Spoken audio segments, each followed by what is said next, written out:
Tantor Audio, a division of Recorded Books, presents Abraham Lincoln and Civil War America, a biography, by William E. Gienapp, narrated by L.J. Ganser. I shall do nothing in malice. What I deal with is too vast for malicious dealing. Abraham Lincoln, 1862. Preface. Lincoln never poured out his soul to any mortal creature at any time and on no subject. His longtime law partner, William Herndon, once declared. He was the most secretive, reticent, shut-mouthed man that ever existed. Judge David Davis, who had known Lincoln for many years from his practice on the judicial circuit and who served as a close adviser in Illinois politics, agreed.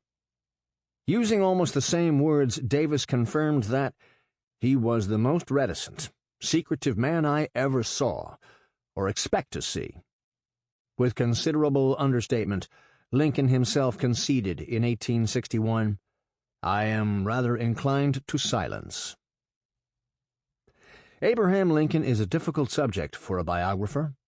Born into an undistinguished frontier family, he grew up in obscurity and left almost no written record until he entered politics as a young man. He said little about his family or youth, even to friends.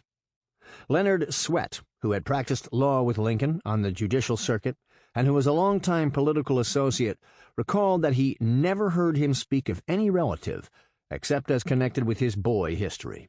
Indeed, Swett sheepishly acknowledged that he did not even know Lincoln had had a stepbrother. Our knowledge of his formative years comes almost entirely from the series of interviews and recollections that Herndon collected in the years after Lincoln's death. Most of these recollections were written down years after the events described, and while invaluable, they are difficult to use as historical sources.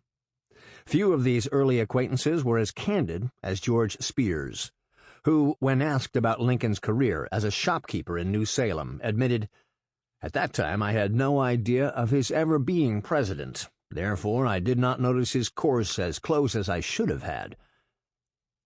The record of Lincoln's public activities is fuller after he moved to Springfield in 1837. But throughout his life, he carefully guarded his feelings and kept his personal affairs out of the public gaze. Moreover, as a politician, Lincoln rarely revealed what he was thinking until he had made up his mind, and in conversation often tested his ideas by arguing against positions he supported. Visitors frequently mistook his unpretentiousness for frankness, but as Republican Senator Lyman Trumbull of Illinois noted, he communicated no more of his own thoughts and purposes than he thought would subserve the ends he had in view.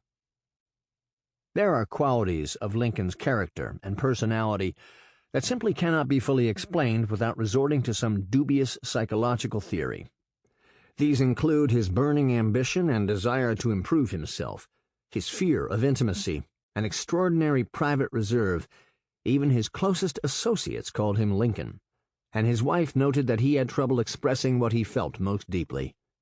His estrangement from his father and family, his ability to draw other men to him while not being drawn to them, and the way he served as a father figure for a number of intensely admiring young men while he was a rather ineffective father himself. In some ways, his personality seems paradoxical, well captured by the juxtaposition of his hearty sense of humor and his deep-seated melancholy. Lincoln himself had a limited view of the value of biography. Herndon recalled once handing his partner a biography that he was reading. After briefly leafing through it, Lincoln impatiently tossed it on the table with the comment, "It's like all the others. Biographies, as generally written, are not only misleading, but false. In most instances, they commemorate a lie and cheat posterity out of the truth." He was especially critical of the tendency to praise a subject's every act and deny that he or she had made any mistakes. I have not sought to deny that Lincoln made mistakes, nor have I evaluated him in terms of how well he measured up to the values and ideals of our own times, for such a standard, though frequently invoked by modern critics, is fundamentally ahistorical. I have attempted to explain, however, why this man turned out to be such an extraordinary war leader. In analyzing his presidential leadership, I have woven together political and military developments because these two concerns absorbed the bulk of his time and thought in the White House. While the war presented an enormous military challenge to the United States government, it also unleashed forces that transformed the war into a social and political revolution. This revolution greatly expanded presidential power, dramatically stretched the meaning of the Constitution, and uprooted the 200-year-old institution of racial slavery. It is one of the ironies of history that someone as conservative as Abraham Lincoln presided over the greatest revolution in American history. At the same time, the Union developed a new military strategy that incorporated economic and psychological dimensions and bore down on Southern civilians with growing severity. As such, this strategy pointed directly toward the 20th century concept of total war. As president, Lincoln had to manage both the political and military dimensions of the conflict, and his record of leadership depended on his ability to coordinate these two aspects of the war effort. That he never fully lost control over the revolution the war precipitated was testimony to his great leadership ability.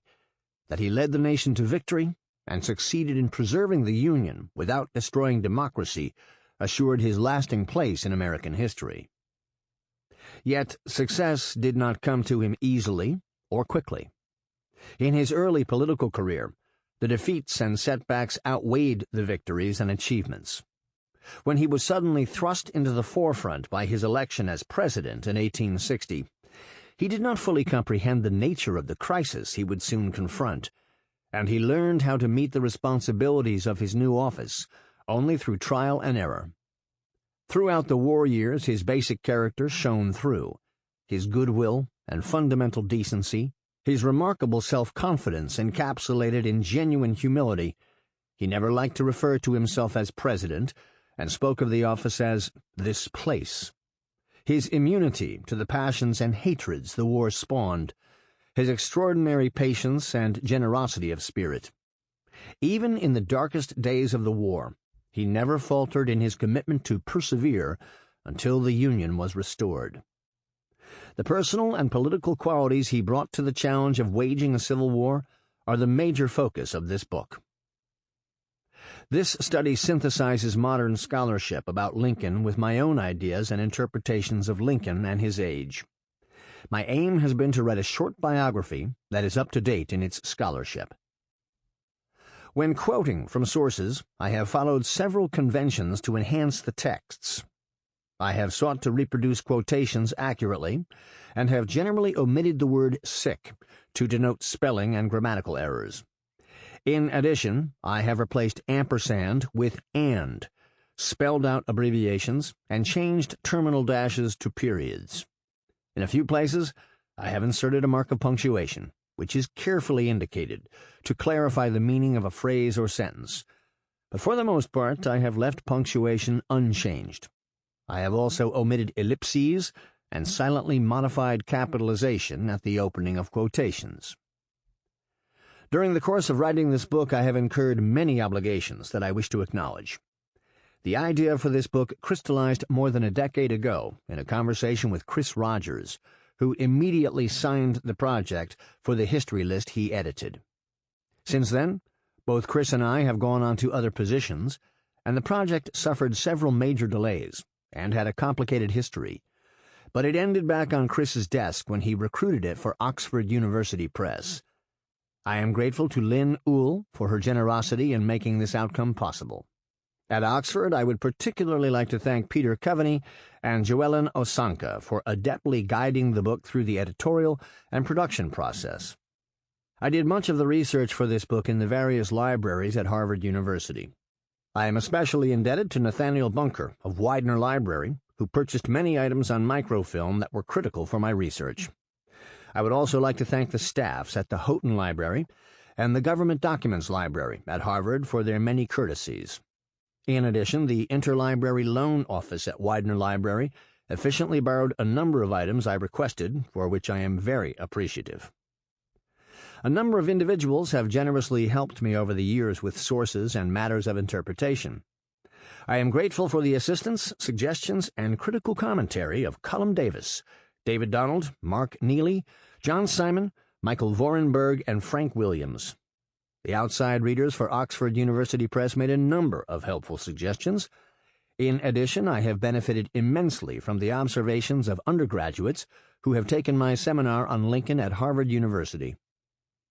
Rodney Davis and Douglas Wilson, directors of the Lincoln Studies Center at Knox College, patiently answered my inquiries about the Herndon interviews concerning Lincoln's early life. I met Tom Schwartz, the Illinois state historian, 2 decades ago, and since then he has been a constant source of advice and assistance. He helped me sort through some of the complicated issues related to Lincoln's years in New Salem and Springfield. Michael Burlingame directed me to many less well-known Lincoln sources, searched his files for information I needed, and patiently shared his ideas about Lincoln based on his research for the multi-volume biography he is now writing. At a critical point, James W. Davidson read the early chapters of the manuscript and offered some sage advice concerning style and content. During the years I have been working on this book, my 2 sons, Bill and Jonathan, have grown from children to young adults. Their interest in the project, and in history more generally, has been immensely gratifying, and they provided countless hours of enjoyment separate from this book. The dedication recognizes the irreplaceable place they occupy in my life. My wife, Erica, offered encouragement without ever voicing concern about the time it took to complete the manuscript.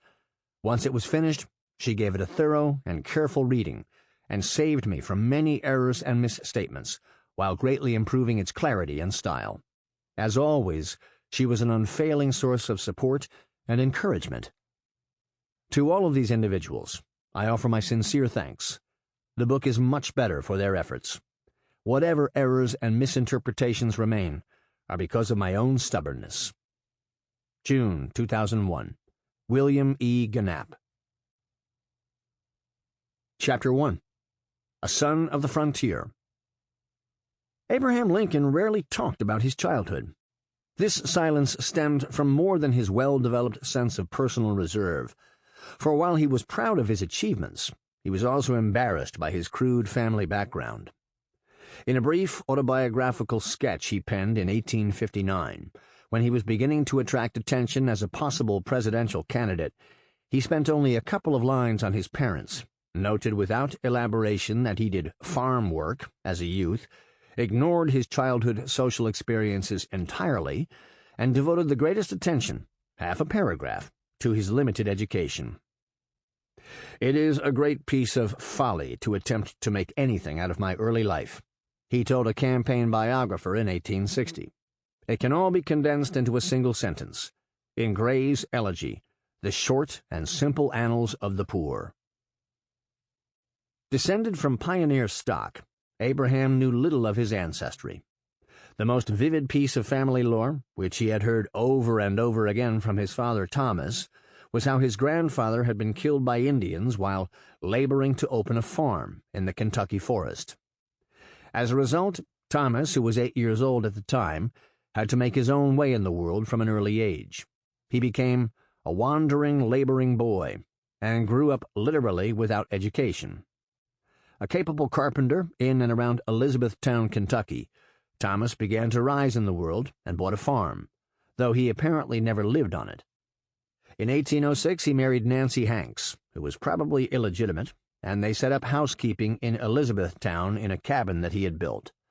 A daughter, Sarah, was born the following year. Thomas soon displayed a wanderlust, however, that would repeatedly uproot the family. Devoting only part of his time to carpentry and cabinet-making, he left Elizabethtown in 1808 and moved his family to a farm he purchased along Nolan Creek. It was here, on February 12, 1809, that Abraham, named for his grandfather, was born in the family's rude one-room log cabin. When Abraham was 2, his family moved to a more fertile farm on Knob Creek, which his father had rented, and Abraham's earliest memories were of this place. While living here, his mother gave birth to another son who died in infancy. A man of above-average height and powerful build, with straight black hair and leathery skin, Thomas worked hard, but never seemed able to get very far ahead. An acquaintance later described him as a tinker, a piddler, always doing but doing nothing great. Apparently, he put limited stock in the value of education. Most likely he could not read, and according to his illustrious son, he never did more in the way of writing than to bunglingly sign his own name. Still, the family's position was clearly improving, and Thomas was able to pay cash for the Knob Creek farm in 1815. He was also a respectable member of his frontier community.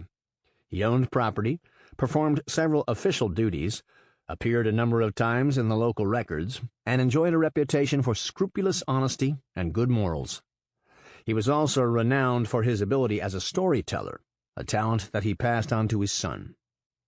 Abraham remembered little of his mother, who has largely been lost in historical obscurity. Neighbors agreed that she was intelligent and deeply religious, and indeed both she and Thomas belonged to the Baptist Church. The labor of children was economically crucial on a farm, but when their duties allowed, Abraham and his sisters attended local ABC schools on 2 occasions for short periods. His education was quite rudimentary, however, and when the family left Kentucky, Abraham, who was then 7, still could not write. After a promising start, Thomas ran afoul of the maze of legal tangles that enveloped Kentucky land titles in these years. Rival claimants challenged the title to each of his farms, and, lacking the resources for a prolonged legal fight, he simply sold out at a loss, and in December 1816 moved to Indiana, where the federal government had surveyed the land. Indiana was a free state, and Thomas may also have wanted to get away from the institution of slavery. Hardin County, where the family had lived, had over 1,000 slaves, who competed directly with white farmers and workers such as himself.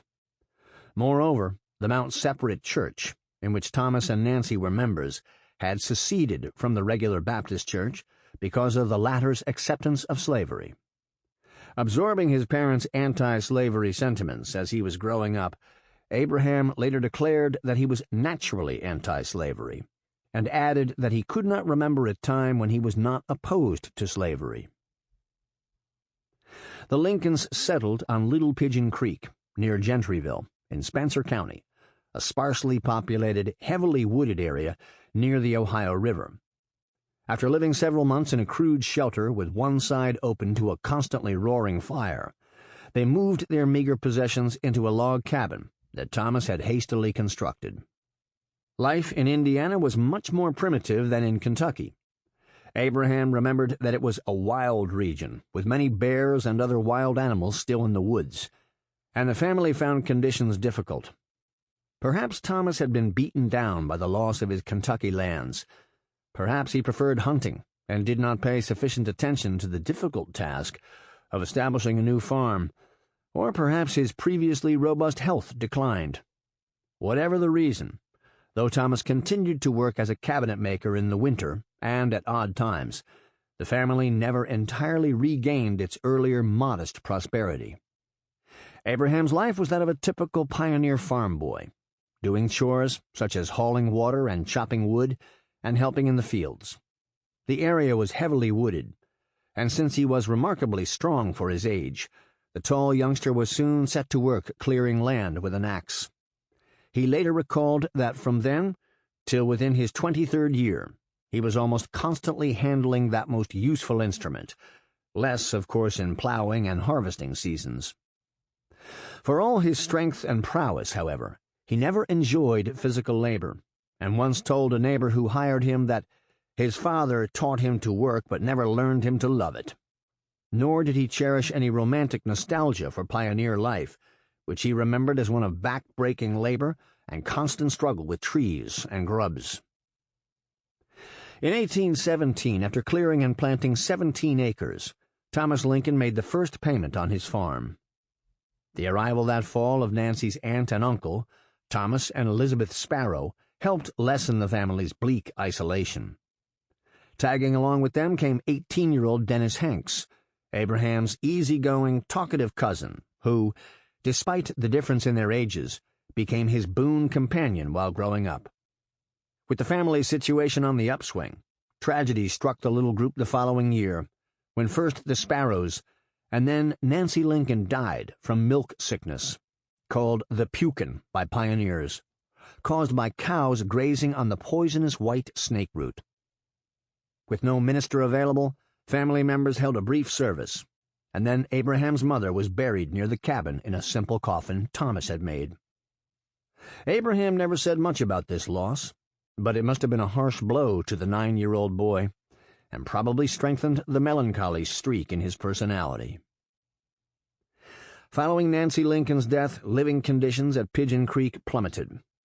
Now alone, Dennis Hanks moved into the Lincoln cabin and shared the upstairs loft with Abe, as everyone called him, even though he hated the name. Thomas and Dennis spent most of their time hunting to provide food. Abraham's sister Sarah, who was only 12, did the cooking and tried to keep up the cabin, but she found the physical and emotional burden too much, and she and her brother became increasingly wild, ragged, and dirty. Thomas recognized that the family situation was deteriorating. So, late in 1819, he went to Kentucky and returned with a new wife, Sarah Bush Johnston, a widow, and her 3 children. Stepping out of the wagon, she beheld a ramshackle cabin without a suitable door or windows, a dirt floor, and a half-finished roof. Immediately taking charge, she soaped and scrubbed Abraham and Sarah, mended their clothes and dressed them up to make them appear more human, instituted a new sense of order, and put her husband to work fixing up the cabin. Her energy, along with the furniture and household goods she brought with her, greatly improved the family's level of comfort. A remarkable woman, Sarah Bush Lincoln exerted an enormous influence on Abraham. Though uneducated, she encouraged his interest in learning and loved and cared for him as if he were her own child. "Abe was the best boy I ever saw or ever expect to see," she later declared, admitting that she liked him better than her own children. As the memory of his mother faded, a deep bond of affection developed between Abraham and his stepmother, who he called Mama. He later said that she had been his best friend in this world, and that no son could love a mother more than he loved her. Throughout his life, Abraham always keenly regretted the lack of educational opportunities in his youth. Schools were few, terms were short, 2 or 3 months in the winter, teachers were barely educated themselves, and as he later noted, if a straggler supposed to understand Latin happened to sojourn in the neighborhood, he was looked upon as a wizard. Most likely in the winter of 1819-20, when he was 11 years old, he attended a nearby blab school, in which students recited their lessons out loud all at once. The school was conducted by Andrew Crawford, whose most notable innovation was that he tried to teach the students manners. With his stepmother's backing, Abraham resumed his education 2 years later, when a new school opened in the neighborhood. This school was more than 4 miles from the Lincoln cabin, however, so he was able to attend only sporadically. His last formal education came in 1824, when he was 15 years old, and he attended 1 term at a school closer to his home. A diligent student, he by now knew as much as his backwoods teachers. One of his classmates recalled, so he went to school no more. By his calculation, his formal schooling did not total more than a year. "When I came of age," he confessed, "I did not know much. Still, somehow I could read, write, and cipher to the rule of 3, proportions. But that was all." Concerning his Indiana boyhood, he contended that there was absolutely nothing to excite ambition for education. Yet, even at this early age, he displayed a burning desire for knowledge and self-improvement that set him apart from his surroundings. In his ambition, one of his Indiana acquaintances acknowledged, he soared above us. His stepsister offered similar testimony. Abe was not energetic except in one thing. He was active and persistent in learning, read everything he could, ciphered on boards, on the walls. The well-entrenched image of the studious young lad reading by firelight is only a charming myth, for like most farm boys, He went to bed early because he had to rise at daybreak to do his chores. His stepmother, though illiterate herself, valued knowledge and brought a few books with her, which Abraham read and reread. He also borrowed books from neighbors, often walking several miles to get a copy. Yet printed material was understandably scarce on the frontier, and his reading was predictably limited. His reading included classic works such as Robinson Crusoe, The Pilgrim's Progress, and Aesop's Fables, plus Parson Weems' Life of Washington, which made a great impression on him, and stimulated his interest in the country's founding, William Grimshaw's History of the United States, and William Scott's Lessons in Elocution, which heightened his attention to public speaking at the same time that it introduced him to Shakespeare. The first law book he read was the Revised Laws of Indiana, which he borrowed from an employer sometime in his late teens. His later writings also established that he carefully read the family Bible, despite his lack of religious inclinations. In these early years, he developed the habit, which followed him through life, of reading slowly and carefully, pondering each point until satisfied that he understood it. His stepmother remembered that he had to understand everything, minutely and exactly. He would then repeat it over to himself again and again, sometimes in one form and then in another. His father was less approving of Abraham's constant reading, and noticeably favored his feckless stepson, John D. Johnston, in whom he found a kindred spirit. "Those Lincoln never showed by his actions that he thought much of his son Abraham when a boy," one Hanks family member noted, adding, "He treated him rather unkind than otherwise." Dennis Hanks admitted that Abraham's father sometimes slashed him for neglecting his work by reading. Indeed, like his father, neighbors considered him lazy because he preferred reading to farm work, and often took a book to read between tasks. What Hanks termed Abraham's stubborn reading was, in part, an act of rebellion against his father. He stood apart from his environment in other ways as well. Although his father and stepmother were members of the local Baptist church, he was untouched by frontier revivalism and did not belong to any church. In a culture where masculinity was measured by fighting and drinking, he disapproved of violence and did not swear, drink, or use tobacco. Unusually sensitive, he was known for his kindness to animals, disliked fishing and hunting, and could not stand the sight of blood. Shortly before he was 8 years old, he shot a wild turkey through a crack in the family cabin in Indiana. Deeply bothered by this act, he noted that he has never since pulled a trigger on any larger game. And in a world where early marriage was common, he had little interest in girls. While they recognized his great kindness of heart, his homely looks, ill-fitting clothes, and lack of manners and social graces intensified his natural awkwardness in the presence of females. In all-male company he was much more gregarious and at ease. Tall and sinewy, with large hands and exceptionally long arms, he was not especially coordinated, but he was a fast runner and powerful wrestler, feats which earned him a local reputation. He also attracted attention through his ability to tell stories. He naturally assumed the leadership of the boys and began to develop the skills that would be important in his subsequent political career. When he appeared in company, the boys would gather and cluster around him to hear him talk. His playmate, Nathaniel Grigsby, stated, "He made fun and cracked his jokes, making all happy. He also enjoyed a reputation for scrupulous honesty and truthfulness. Men would swear on his simple word," insisted one Pigeon Creek pioneer. As a teenager, he started giving speeches, using the elocution lessons he had studied as his guide. Taking a break from work that did not interest him, he would get up on a stump or fence and address his fellow workers, who would gather around and listen until his angry father would come and make him quit and send him to work. Even his early unpolished speeches were notable for their clarity. He argued much from analogy and explained things hard for us to understand by stories, maxims, tales, and figures, one boyhood associate recounted. He would almost always point his lesson or idea by some story that was plain and near as that we might instantly see the force and bearing of what he said. Because he heartily... Sample complete. Ready to continue?